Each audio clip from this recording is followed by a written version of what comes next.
said, so you kind of touched into the third question I wanted to answer, but you said something I want to circle back to. So one of the things I realized in my own practice, between mindfulness practices and therapy, I learned the importance of being an observer of your feelings as opposed to being a slave to them, right? And the first thing she said was, I recognize. For a lot of people, it's tough to just recognize, some of those bad feelings, some of those thoughts could be symptoms of something else going on.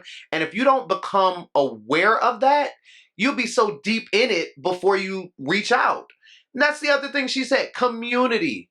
Like, I know for a fact, those dark moments, I don't want to be around, I don't want to talk to, and I know the impact that has. Listen to how she talked about people reaching out, people supporting, people. You don't get that when you don't have the strength to say, I don't feel good. I don't, something's wrong.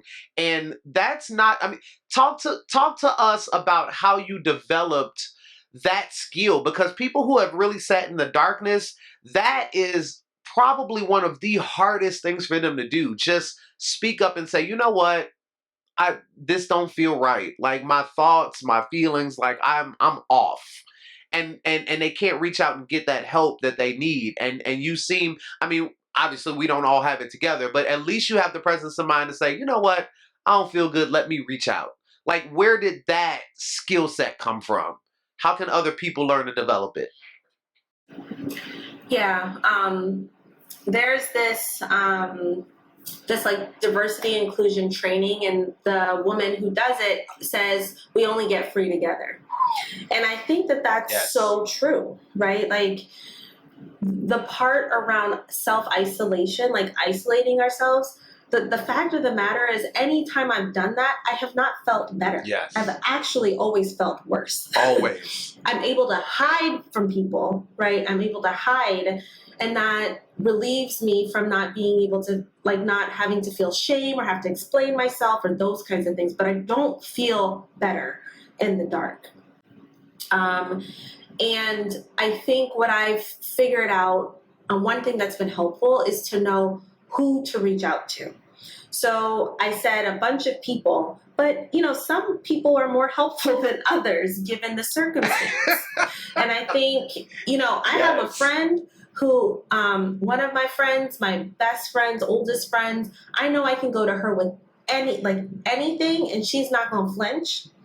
She's not going to flinch, and she's not going to go into like the Jesus talk, like God will take it away, you're not grateful enough, all of that kind of thing, right? Leslie is so preaching. I know if I go to her, she will give me sound advice. Whereas if I go to other people, that's going to be their first mind. So I need to be in a different mind space to be able to talk and communicate with you than I need to be to my friend, Shay. So I think what's helped me is starting to figure out like who's in my village and how do I engage my village in a way to care for me? How do I teach people to care for me, right? As I'm learning to care for myself.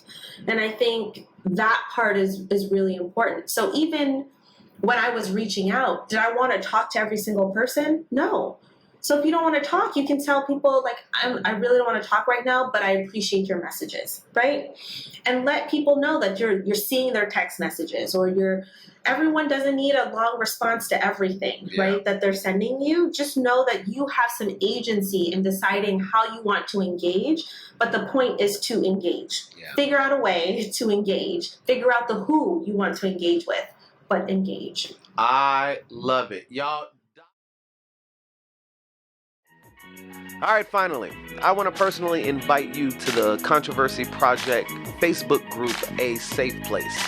It is a free and exclusive community where trauma survivors and trauma supporters have gathered together to share testimonies, to share resources, and to share support and love for each other, as all of us are endeavoring to learn to live TS strong. This is just another one of the many multimedia platforms that we have chosen to use in order to fulfill this very, very important mission. And I want to invite you to be a part of it, and obviously welcome you to it in advance.